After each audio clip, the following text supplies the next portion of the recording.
Hello everyone, welcome to Study IAS. और आज की वीडियो स्टार्ट करूं मैं उससे पहले आपसे मेरा एक बहुत छोटा सा सवाल है, उसका जवाब आप लोगों को कमेंट सेक्शन में बताना है। एंड मेरा सवाल है दोस्तों कि जिस तरीके से नासा है, आप कह सकते हैं दूसरे देश के, उसी तरीके से भारत के लिए हमारी जो है आप कह सकते हैं स्पेस ऑर्गेनाइजेशन है इसरो। ओके, आपको मुझको इनके अलावा कौन कौन सी स्पेस ऑर्गेनाइजेशन है जिनका नाम आपको पता है, उनका नाम विद फुल फॉर्म और कौन से देश की हैं, ये आपको कमेंट सेक्शन में बताना है। देखते हैं कि आपकी कितनी नॉलेज बढ़िया है, कितना ज़्यादा आप लोग जानते हैं। और बाकी आंसर जिसका सही रहेगा मैं उससे काफ़ी सही तरीके से आप कह सकते हैं नाम लिया जाएगा उसका वीडियो में और उसको यहाँ पे सराहना मिलेगी। तो चलिए अब वीडियो को स्टार्ट करते हैं। आज भी हमारे पास 3 आर्टिकल है, बहुत इंटरेस्टिंग आर्टिकल है। पहला आर्टिकल है दोस्तों यहाँ पे कि तीसरा अटेम्प्ट लिया जा रहा है आर्टिमिस 1 का, जहाँ पे पिछली बार 2 बार यहाँ पे जब इसका अटेम्प्ट लिया गया था तो काउंटिंग जब होती है, काउंटिंग बेसिकली जो लास्ट काउंटडाउन होता है उस टाइम पे इसे टेक्निकल इश्यूज़ की वजह से कैंसिल कर दिया गया और अब यहाँ पे तीसरा अटेम्प्ट है। फिर दोस्तों अगला आर्टिकल है, उसमें हम लोग डिस्कस करने वाले हैं जो भारत का यहाँ पे पूरे तरीके से ये प्रस्ताव था कि 2070 तक हमारे भारत देश के अंदर जो नेट जीरो हो जाएगा स्टेटस वो मिल जाएगा, तो उसको यहाँ पे बोला गया था। अब यहाँ पे प्रेजेंट किया गया है कि क्या रोड मैप हम लोग यूज़ करने वाले हैं, कैसे कैसे ये चीज़ पॉसिबल होने वाली है, ये हम डिस्कस करने वाले हैं। एंड लास्ट में दोस्तों हमारा जो थर्ड आर्टिकल आ रहा है वो है कि कहीं ना कहीं लिंक बताया जा रहा है काशी और तमिलनाडु की लैंड में, आप कह सकते हैं तमिलनाडु वाली जो लैंड है वहाँ आप कह सकते हैं कोई ना कोई कनेक्शन है, तो उसके बारे में देखने वाले हैं कि कैसे पता लगा ये सब और कैसे हम इन बातों को कह सकते हैं। बहुत इंटरेस्टिंग, काफ़ी कुछ जानने को मिलेगा आप लोग को आज की वीडियो में। और अगर कोई भी आपका डाउट होता है तो ये आप मुझसे पूछ सकते हैं कॉमेंट सेक्शन के अंदर। चलिए अब शुरू करते हैं। ओके, 0% EMI अवेलेबल है दोस्तों, साथ ही 28 नवंबर तक ऑफर अवेलेबल है CSET के लिए, आप लोग इसका फायदा जरूर उठाइएगा। EPFO क्लासेस भी लाइव हैं और जो टेस्ट सीरीज अवेलेबल है GS मेंस का, इसका आप लोग बेनिफिट ले सकते हैं। फ्री इंटरव्यू गाइडेंस प्रोग्राम भी अवेलेबल है, इसका फायदा आप लोग जरूर से उठाइएगा। और हमारा कंपीट ऐप है, ये भी लॉन्च हो चुका है, तो यहाँ पे आप लोग बैटल करके लैपटॉप और 2 लाख तक के जो प्राइसेस हैं ये भी जीत सकते हैं। अब डिस्कस करते हैं हमारा पहला आर्टिकल, दैट इज यहाँ पे तीसरे अटेम्प्ट की बात करी गई है आर्टिमस 1 की। ओके, बताया जाता है कि ये आप कह सकते हैं एकदम न्यू स्पेस एज की बात करता है, क्योंकि इसके अंदर एडवांस टेक्नोलॉजी विद दी आप कह सकते हैं एडवांस जो डेटा है ये हमें दे रहा होगा। मैं बताऊं आपको बेसिकली एक तरीके से काम क्या होने वाला है, ये मैं आपको समझाता हूं। क्या है बेसिकली दोस्तों कि नासा के पास यहाँ पे 2 घंटे की विंडो अवेलेबल है। अब तक ये दोस्तों लॉन्च हो चुका होगा, देखिए बताऊं मैं आपको, 2 घंटे की विंडो अवेलेबल है जहां पे इन्हें ये वाला अटेम्प्ट करना है। बहुत बड़ा दोस्तों, लगभग 322 फुट टॉल आप कह सकते हैं ये हमें रॉकेट देखने को मिलता है और $multi-billion रॉकेट है। इसको हम लोग जानते हैं स्पेस लॉन्च सिस्टम से, जो कि जाएगा मून तक। ओके, ये बता दूं आपको जो फ्लाइट है दोस्तों, बेसिकली इससे पहले भी 2 बार इसको कोशिश करी गई कि इसे लॉन्च किया जा सके। एक तो 29 अगस्त और तीसरा था 3 सितंबर को, पर कुछ टेक्निकल इश्यूज आ गए थे जो कि आए थे काउंट डाउन की तरफ से। जब आप लोगों ने सुना होगा ना, यहाँ पे लास्ट में काउंट डाउन होती है 10, 9, 8, 7, 6, 5, फिर T2, T3, T5 ऐसे करके जो चलती है, उस टाइम पे आप कह सकते हैं यहाँ पे टेक्निकल इश्यूज की वजह से इसे कैंसिल कर दिया गया। जो मिशन है इसका नाम है आर्टिमस 1 और ये एक दोस्तों अनमैन्ड आप कह सकते हैं मिशन रहने वाला है, जो कि आप कह सकते हैं टेस्ट करेगा, बेसिकली लेके जाएगा ओरियन स्पेस कैप्सूल के थ्रू। और कहीं ना कहीं ये यहाँ पे एस्ट्रोनॉट को राइड करवाएगा फ्यूचर मिशन में। अभी नहीं है, पर हो सकता है कि फ्यूचर में कभी ये आप कह सकते हैं हो सकता है कि इसे यूज किया जा सके कि ये एस्ट्रोनॉट वगैरह को राइड करवा सकता है। क्या है पूरा आर्टिमस, तो देखिए मैं बताऊं आपको कि 6 अपोलो ह्यूमन लैंडिंग हुई थी दोस्तों 1969 से लेके 1972 के बीच में। और उसके बाद से दोस्तों यहाँ पे जो स्पेस क्राफ्ट है ये ट्रेवल करते गए, अपने आप कह सकते हैं सोलर सिस्टम के पार भी गए। काफ़ी सारे यहाँ पे एक्सप्लोरेटरी मिशन भी आते हैं जो कि आप कह सकते हैं मार्स, जुपिटर, सैटर्न तक जाते हैं। 500 से ज़्यादा जो एस्ट्रोनॉट्स हैं वो यहाँ पे रिटर्न ट्रिप कर चुके हैं स्पेस से और परमानेंट स्पेस लैब वगैरह भी सेटअप कर दी गई हैं। तो नहीं केवल इतना कुछ हुआ है, स्पेस में डेवलपमेंट दोस्तों बहुत ज़्यादा हुई है। जो टेक्निकल डेवलपमेंट होती है इसकी हम लोग बात भी नहीं कर सकते, पर अभी यहाँ पे कोई चीज़ नई करी जा रही है। और नया क्या है? नया ये है दोस्तों, सब कुछ हो गया। मान लीजिए लोग सोलर सिस्टम के बाहर चले गए, ओके, लोगों ने यहाँ पे बहुत बड़ी बड़ी यहाँ पे आप कह सकते हैं स्पेस ट्रेवल कर लिया, लेकिन एक चीज़ रह गई अब भी, और वो क्या रही? वो ये बात रहेगी कि transport humans to new world की बात। इसका मतलब क्या हो गया? देखिए अभी क्या एस्ट्रोनॉट जा रहे हैं जो कि वेल ट्रेंड है, बहुत अच्छा वो काम करते हैं, उसमें उनका बेसिकली वही इनकी काम है, बेसिकली वो लोग जा रहे हैं। लेकिन यहाँ बात करी जा रही है कि उन लोगों को भेजा जाएगा जो कि फॉर एज अ राइड जाएंगे। क्यों? ठीक है, घूम के लेके आते हैं, जैसे आप लोग पार्क में जाते हैं वैसे बोला जा रहा है कि आप लोग स्पेस में जाया करेंगे। तो इस चीज़ की पॉसिबिलिटीज़ के बारे में बताया जा रहा है। लोग यहाँ पे जाया करेंगे कहाँ पे? आप कह सकते हैं दूसरे प्लैनेट्स पे। वहाँ पे हो सकता है वो खुद भी रहें या फिर एलियन से मिल जाएं। तो कुछ भी हो सकता है। और इन चीज़ की पॉसिबिलिटीज़ को बनाने के लिए हमें कुछ ऐसा रॉकेट चाहिए जो कि हम लोग बहुत नॉर्मली यूज़ कर सकें। और इसी में दोस्तों आर्टिमस आता है, जो कि एक बिल्कुल अलग है, जिसका बिल्कुल अलग एम है, जिसका बिल्कुल अलग ही यहाँ पे काम है। और ये कहीं ना कहीं मून तक तो जाएगा ही, उसके बाद दोस्तों यहाँ पे ये एक्सप्लोर करेगा लॉन्ग लूनर स्टेज को। कहीं ना कहीं ये एक्सेस करने वाला है पोटेंशियल ऑफ द मून, जो भी यहाँ पे लॉन्च पैड रहेगा उससे थ्रू डीप स्पेस में जाएगा ये दोस्तों, उसके बारे में डेटा देगा हमें। तो ये आर्टिमस काफ़ी कुछ करने वाला है। आर्टिमस 1 जो है दोस्तों वो खुद में ही काफ़ी तगड़ा एक तो बात है, मैं बताऊं आपको। और ये एक लूनर ऑर्बिटर मिशन में भी आता है। ओके, जैसे कि आप कह सकते हैं जो ऑर्बिटर मिशन होते हैं उनके अंदर क्या होता है, बेसिकली अर्थ पे वापस रिटर्न हो जाता है, टारगेट अर्थ ही उनका होता है, जाते हैं वो लोग घूम फिर के वापस आ जाते हैं। इसी तरीके से ये भी होता है। पर ये काम दोस्तों आप कह सकते हैं काफ़ी कॉम्प्लेक्स और एम्बिशियस मिशन में से आते हैं। क्यों? क्योंकि एक तरीके से आप लोग लेके जाना है, उनको लेके आना है, अगर क्योंकि यहाँ पे रहेगी ट्रेवल। यहाँ पे कोई एस्ट्रोनॉट नहीं है जो कि काफ़ी सालों से ट्रेनिंग कर रहा है, कोई यहाँ पे ऐसा टेक्निकल आदमी नहीं रहने वाला, कोई आदमी कुछ भी काम कर रहा होगा, पैसा होगा तो जाएगा, घूम के आ जाएगा। यहाँ पे इन चीज़ों का बहुत ज़्यादा ध्यान रखना पड़ेगा। इसके अंदर दोस्तों एक क्यूब सेट करके ऐप कह सकते हैं इंस्ट्रूमेंट लगाया गया है, जो कि स्पेसिफिक है इन्वेस्टिगेशन और एक्सपेरिमेंट से लेके। इसके अंदर दोस्तों रिसर्च आप कह सकते हैं सर्चिंग होगी वाटर की और हाइड्रोजन की, उन्हें यूटिलाइज किया जाएगा as a source of energy. तो इस तरीके से ये काम भी रहने वाला है। जो SLS रॉकेट है दोस्तों ये मोस्ट पावरफुल है जो कि अब तक बनाया जा रहा है। इसके आप कह सकते हैं टेस्टिंग बाकी अभी तो ये टेस्ट हो ही रहा है। और पोटेंशियली दोस्तों ये काफ़ी ज़्यादा एम्बिशियस मिशन भी है, क्योंकि इसके बाद ये बहुत बड़ा आप कह सकते हैं चेंज लेके आएगा पूरे स्पेस इंडस्ट्री के अंदर। और आप लोग को आने वाले कुछ सालों के अंदर ये भी देखने मिलेगा कि आपके पड़ोसी जा रहे होंगे कभी कि मून पे घुमाते हैं और कभी कहेंगे कि भाई हम मार्स पे चले जाते हैं। आप लोग अपने समर वेकेशन बना रहे होंगे स्पेस के अंदर, काफ़ी तगड़ा रहने वाला है। तो आगे का कुछ सालों बाद मैं बताऊं आपको, लगभग 10-15 सालों बाद हो सकता है कि ये चीज़ें हमें इन रियलिटी भी देखने को मिल सके। अब दोस्तों अगला आर्टिकल आता है road to net zero status. ये बहुत बड़ी चीज़ है और ये भारत के लिए भी इंपॉर्टेंट है। देखिए आपको पता है पिछले साल क्या हुआ था, भारत ने अनाउंस किया था कि हम लोग अचीव करेंगे नेट जीरो एमिशन स्टेटस को 2070 तक। लेकिन कैसे करेंगे इसका जवाब इन्होंने अब दिया है। आपको पता है कि COP 70 चल रहा है इजिप्ट के अंदर। ओके 27 चल रहा है, बेसिकली 70 नहीं, COP 27 चल रहा है इजिप्ट के अंदर। तो वहाँ पे जो हमारे यूनियन कैबिनेट मिनिस्टर हैं for environment forest and climate change के भूपेंद्र यादव जी, उन्होंने यहाँ पे प्रेजेंट करी है 121 पेज की डॉक्यूमेंट, जिसके अंदर इन्होंने सब कुछ लिखा है। डीकार्बनाइजिंग ऑफ इलेक्ट्रिसिटी, ट्रांसपोर्ट सेक्टर में कैसे, redesigning of urban spaces, increase in energy, material efficiency. Okay, इसके साथ साथ कैसे यहाँ पे इन्हें फॉरेस्ट को अलग तरीके से ट्रीट करना है वो इसके अंदर लिखा हुआ है। किस तरीके से इन्हें पुश करना है क्लाइमेट ओरिएंटेड रिसर्च को, डेवलपमेंट को। और ये सब कुछ इन्होंने कहा है कि अपकमिंग कुछ डिकेड तक चलता रहेगा, जिसके थ्रू हम लोग अचीव कर पाएंगे नेट जीरो एमिशन। कब तक? 2070 तक।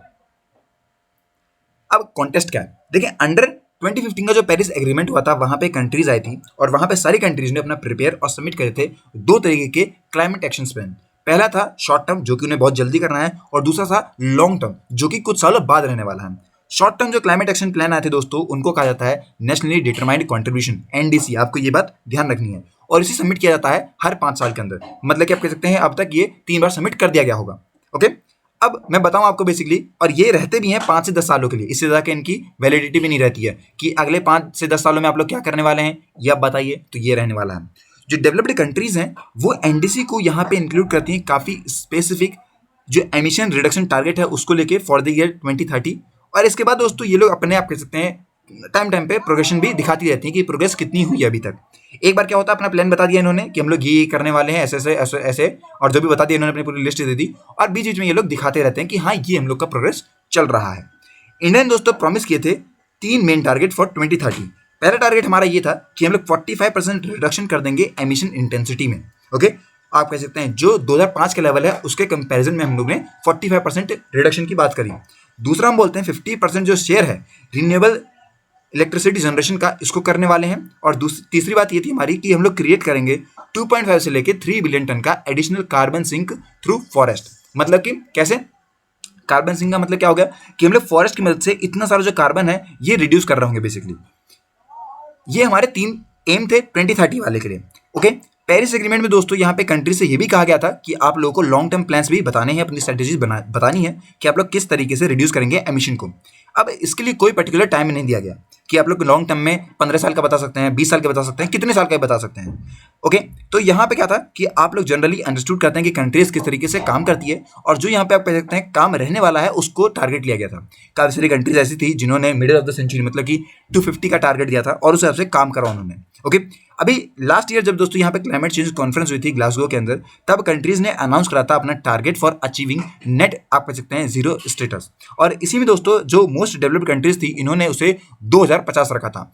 चाइना ने दोस्तों अपना सेट रखा था 2060 अपने टारगेट को, और इंडिया ने क्या रखा अपना लॉन्ग टर्म टारगेट 2070 तक। मतलब कि आप कह सकते हैं हमारे या फिर जो ज़्यादातर डेवलप्ड कंट्रीज हैं उनके 2030 कौन से हो गए, शॉर्ट टर्म टारगेट हो गए, और लॉन्ग टर्म टारगेट भारत का क्या है 2070। और इस बार भारत ने क्या करा है, 2030 वाला तो सबमिट था हमारा पहले से ही, हम लोग ने इस बार अपना 2070 वाला भी सबमिट कर दिया है। क्या है इंडिया की स्ट्रैटेजी? अब देखिए, इस काम के लिए कि हम लोग नेट जीरो डेंसिटी अब डेस्टिनेशन पाना चाहते हैं, इंडिया प्लान कर रहा है काफ़ी सारे लार्ज स्केल की इंटरवेंशन 5 सेक्टर के अंदर। कौन कौन से वो सेक्टर हैं? एनर्जी है आपका, फिर आपका यहाँ पे इलेक्ट्रिसिटी हो गया, फिर आपका यहाँ पे ट्रांसपोर्ट हो गया, अर्बन डिजाइन और इंडस्ट्रीज और फॉरेस्ट्री है। तो इन 5 सेक्टर पे हम लोग काम करने वाले हैं। फोकस हमारा रहेगा कि हम लोग रिसर्च करें, डेवलपमेंट करें, उसमें एफर्ट्स डालें, और वहीं जो डेवलपिंग हमारी क्लाइमेट स्पेसिफिक टेक्नोलॉजीज हैं उनको यूज़ करते हुए हम लोग दोनों ही, चाहे पब्लिक और प्राइवेट दोनों ही सेक्टर में यूज़ करते हुए इस टारगेट को अचीव करें। लॉन्ग टर्म स्ट्रैटेजी की बात करूं मैं आपसे, तो इसे डॉक्यूमेंट करा गया था लिस्ट फोकस एरियाज में। स्पेसिफिक इंटरवेंशन की बात करी गई जहां पे भारत जो है पहले से ही प्लान कर रहा है। कुछ यहाँ पे प्रायोरिटी सेक्टर्स को बता दिया गया कि हमारे ये प्रायोरिटी सेक्टर्स हैं और इन पर हम काम करने वाले हैं। लो कार्बन यहाँ पे जो डेवलपमेंट है वो यहाँ पे हमें देखने को मिलेगी ट्रांसपोर्ट सेक्टर के अंदर, जो कि इलेक्ट्रिफिकेशन के थ्रू होने वाला है। पब्लिक प्राइवेट व्हीकल्स हमें अब इलेक्ट्रीफाइड होते हुए दिखाई देंगे। उसके बाद दोस्तों यहाँ पे क्लियर एनर्जी की बात करी जा रही है, क्लीन फ्यूल्स के बारे में बात करी जा रही है, और ट्रैफिक सिस्टम को भी इंट्रोड्यूस किया जा रहा है। मतलब कि इंटेलिजेंट ट्रैफिक सिस्टम को इंट्रोड्यूस करने की बात भी हमने यहाँ पे करी है, और इसके थ्रू हम लोग यहाँ पे जो हमारे आप कह सकते हैं टारगेट है उसे पूरा कर रहे होंगे। हमारे लिए मतलब कि इंडिया की बात करूं मैं, तो अभी इस टाइम पे हमारे कोई मिड टर्म गोल्स नहीं है, ना ही हमारे पास इंडिकेटिव पाथवेज हैं। इनफैक्ट दोस्तों जो डॉक्यूमेंट है उसके अंदर एंटायरली डिवोर्ड यहाँ पे कोई और नंबर भी नहीं किया गया है। ओके, एक और बात बताऊं मैं आपको कि जो मिड टर्म्स गोल होते हैं या फिर प्रोजेक्शन पाथवेज होते हैं, इसे कंसीडर किया जाता है by the international community as in term targets, या फिर इंडिया जो है वो अकाउंटेबल रहेगा उनके लिए फ्यूचर में। बेसिकली ये चीज़ें बताई जाती हैं। ओके, अब एग्रीकल्चर को यहाँ पे मिस कर दिया गया। आप लोगों ने सुना 5 सेक्टर मैंने नाम लिए, लेकिन एग्रीकल्चर नहीं था उसमें। Energy, electricity, transport, urban design, industries और फॉरेस्ट्री, ये 5 थे, पर उसमें एग्रीकल्चर क्यों नहीं था? इसका जवाब सुनिए। देखिए, इंडिया जो है उसने मेंशन बिल्कुल भी नहीं करा अपने लॉन्ग टर्म स्ट्रेटेजी के अंदर एग्रीकल्चर को, और ये बहुत बड़ा रिस्पॉन्सिबल है क्योंकि एग्रीकल्चर से मीथेन का एमिशन होता है। मीथेन सेकंड मोस्ट कॉमन आप कहते हैं ग्रीन हाउस गैस है एटमॉस्फेयर में आफ्टर कार्बन डाइऑक्साइड, और ये कहीं ना कहीं ग्रेट अटेंशन लेती है। पिछले सालों से काफ़ी ज़्यादा इसकी बढ़ रही है। ये काफ़ी डेंजरस भी है, आप कह सकते हैं कार्बन डाइऑक्साइड से भी, और इसके पास कॉज भी है, मतलब कि ग्लोबल वार्मिंग करती भी है ये। ओके, देखिए इसका ये मतलब है कि जो मॉलिक्यूल टू मॉलिक्यूल काम बेसिकली इसका, उसमें रिडक्शन होता है मीथेन में, और ये आप कह सकते हैं बेनिफिट करवाता है basically, greater benefit than carbon dioxide. जो गुड थिंग है दोस्तों, ये अनलाइक कार्बन डाइऑक्साइड मीथेन जो है वो लार्जली है सेक्टोरियल गैस। बेसिकली इसका रिडक्शन जो है वो does not have an economy, इस तरीके से ये काम करता है।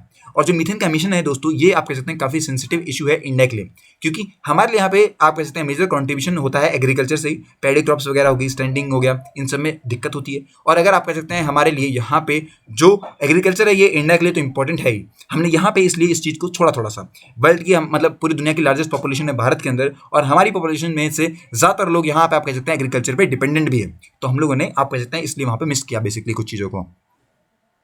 अब कार्बन रिमूवल टेक्निक्स क्या है, टेक या फिर आप कह सकते हैं टेक्नोलॉजी, कैसी चीज़ें हम लोग यूज़ करने वाले हैं। देखिए, नेट जीरो जो स्टेटस है इसे अचीव तो कर लिया जाएगा बहुत आसानी से, ऐसा भी दिक्कत नहीं होती। हमारे प्लान्स होते हैं, जो गवर्नमेंट है इनमें काफ़ी स्ट्रिक्ट प्लान्स लेके आती है और उसके हिसाब से काम करती है। काम क्या है हमारा, हमें ऑब्जर्व करवाने हैं बस ग्रीन हाउस गैसेस को बाय फॉरेस्ट या फिर कोई फिजिकल रिमूव कर दिया जाए गैसेस का थ्रू फ्यूचरिस्टिक टेक्नोलॉजी। अगर कुछ ऐसा होता है तो हम लोग बहुत ईजिली इस काम को कर पाएंगे।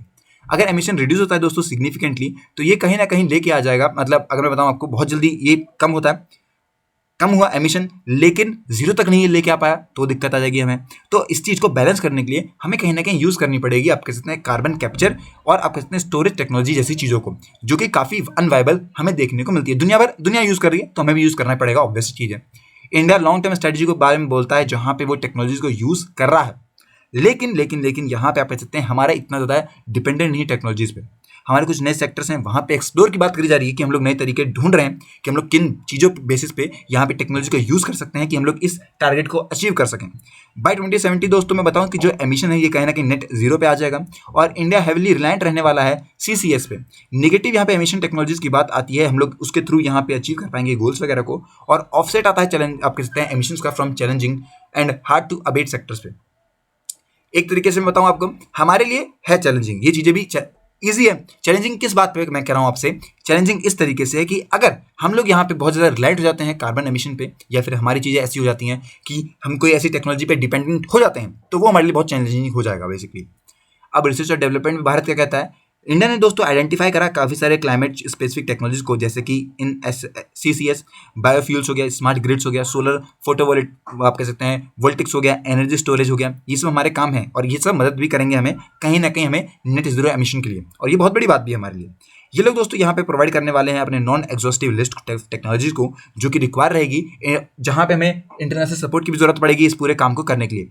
अंडर दोस्तों इंटरनेशनल क्लाइमेट चेंज फ्रेमवर्क, उसके थ्रू जो डेवलप्ड कंट्रीज हैं इन्हें मैंडेट है कि प्रोवाइड करें technology transfer to the developing countries. तो एक तरीके से जो यहाँ पे आप कह सकते हैं डेवलप्ड कंट्रीज हैं वो ट्रांसफर करेंगी अपनी टेक्नोलॉजी को थ्रू दी डेवलपिंग कंट्रीज, जिसके थ्रू यहाँ पे दुनिया भर में जो एमिशन है बेसिकली वो कम हो सकता है कार्बन का। तो ये सारी बातें हैं जो कि हमें पता लगती हैं नेट जीरो स्टेटस से।